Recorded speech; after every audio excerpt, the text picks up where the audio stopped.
नमस्कार, नम्रता. आज रेसिपीमध्ये आपले खूप खूप स्वागत. तर आज आपण खुसखुशीत अशी कोथिंबीर वडी पाहणार आहोत. ही कोथिंबीर वडी अगदी साध्या सोप्या पद्धतीने मी कशी बनवायची ते दाखवले आहे.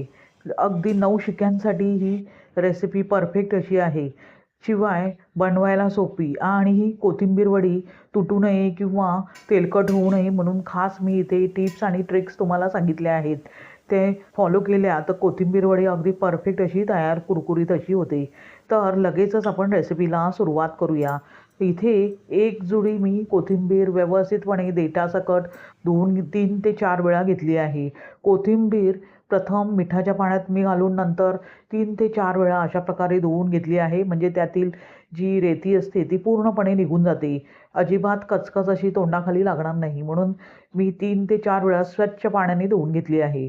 आता ही कोथिंबीर आपण लगेचच कापून घेऊया. बारीक चिरून कापून घ्यायची आहे. त्यामुळे आपली जी कोथिंबीर वडी बनवत आहोत ती जेव्हा वाफवून घेतल्यावर आणि थंड करून घेतल्यावर अजिबात तुटणार नाही म्हणून बारीक चिरून घ्यायची आहे. अशा प्रकारे अगदी गावरान कोथिंबीर मी घेतली आहे. लगेचच आपण ती चिरून घेऊया. आता चॉपिंग बोर्डवर थोडी थोडी कोथिंबीर अशा प्रकारे घेतल्यावर आपण सुरीने व्यवस्थितपणे अगदी हलक्या हाताने कापून घेऊया. पाहू शकता अशा प्रकारे मी कोथिंबीर बारीक चिरून घेतली आहे. आता जी राहिलेली कोथिंबीर आहे तीही मी अशाच प्रकारे अगदी बारीक चिरून घेत आहे. पाहू शकता सर्व कोथिंबीर मी व्यवस्थितपणे चिरून घेतली आहे. आता लगेचच ती बाउलमध्ये मी काढून घेतली आहे. आता त्यामध्ये जे बाकीचे जिन्नस आहे ते एक एक करून घालून घेऊया.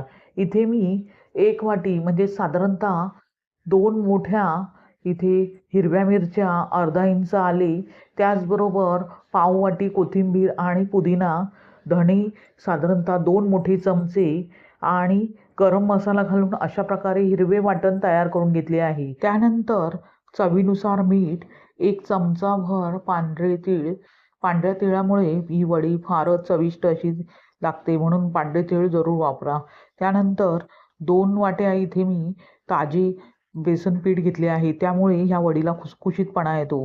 इथे अर्धी वाटी आपण तांदळाचे पीठ घेतले आहे. त्यामुळे या वडीला कुरकुरीतपणा येतो. जर तांदळाचे पीठ वापरायची नसेल तर या जागी पोहे मिक्सरमधून बारीक फिरवून त्याची पूड इथे वापरू शकता. आता सर्व जिन्नस पाणी न घालता व्यवस्थितपणे एकजीव करून घेऊया. जे आपण हिरवे वाटण इथे या मिश्रणात घातले आहे त्यामध्ये पाण्याचा वापर केला आहे आणि कोथिंबीरीलाही पाणी सुटते मीठ घातल्यामुळे. त्यामुळे एक्स्ट्रा पाणी इथे घालायची गरज नसते. त्यामुळे मिश्रण जास्तच पातळ होण्याची शक्यता असते. आपल्याला सरसरीत असे मिश्रण तयार करून घ्यायचे आहे आणि रोल तयार करून घ्यायचा आहे. पाहू शकता अशा प्रकारे परफेक्ट असे आपण मिश्रण तयार करून घेतले आहे. ना पातळ ना घट्टसर.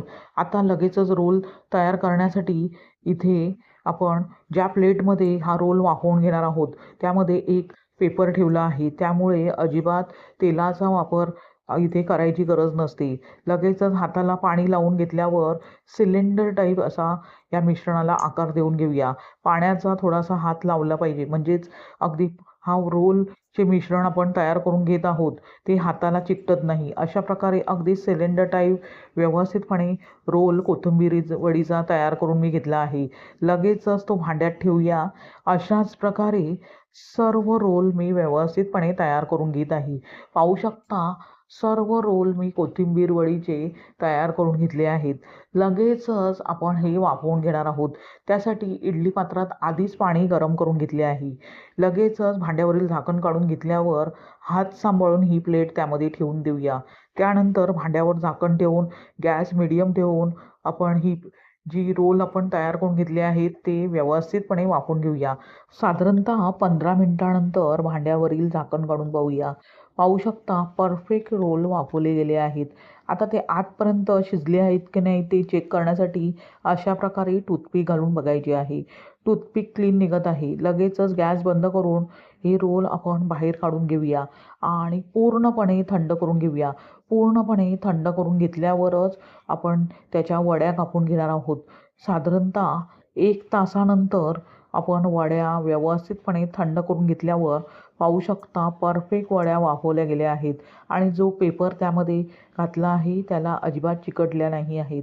परफेक्ट रोल तयार झाले आहेत. आता त्यातील एक रोल मी कापून घेणार आहे.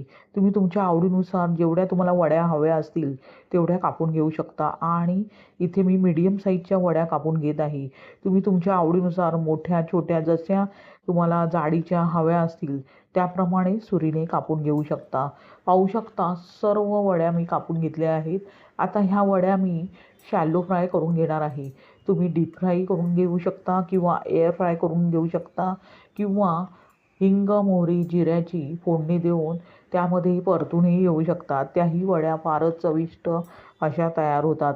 शिवाय ज्यांना अजिबात तेलाचा वापर नाही करायचा आहे त्यांनी अशाच जरी खाल्ल्या तरी ह्या वड्या फारच चविष्ट लागतात. आता इथे मी 2 चमचे तेल वापरत आहे.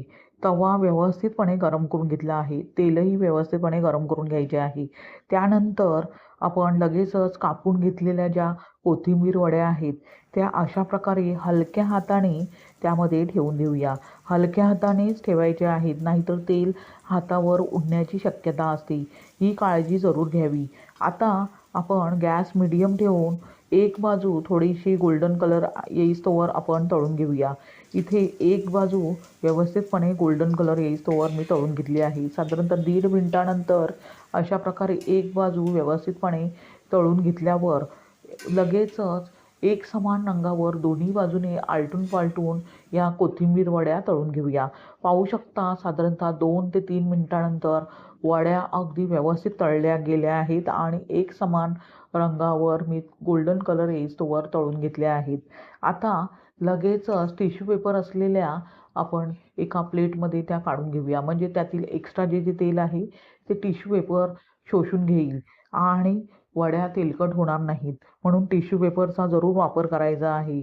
आता अशा प्रकारे आपण ह्या वड्या आपण गरमागरम सर्व करणार आहोत. ह्या वड्या तुम्ही ॲज अ स्नॅक्स म्हणून खाऊ शकता किंवा वरण भाताबरोबर तोंडी लावण्यासाठी उत्तम पर्याय आहे किंवा साईड डिश म्हणूनही त्याचा वापर करू शकता. फारच अप्रतिम अशा ह्या वड्या लागतात. शिवाय यामध्ये आपण अजिबात पावडर मसाले वापरले नाहीत तरीही या वड्या फारच अप्रतिम अशा लागतात. तुम्हाला ही रेसिपी कशी वाटली ते कमेंट करून सांगा आणि रेसिपी जर आवडलीच तर नम्रताज रेसिपीला सबस्क्राईब करा, लाईक करा, शेअर करा आणि हाईप करा. पुन्हा भेटूया अशाच साध्या, सोप्या, सुटसुटीत आणि तितक्याच चविष्ट अशा रेसिपीसह. धन्यवाद. श्री स्वामी समर्थ.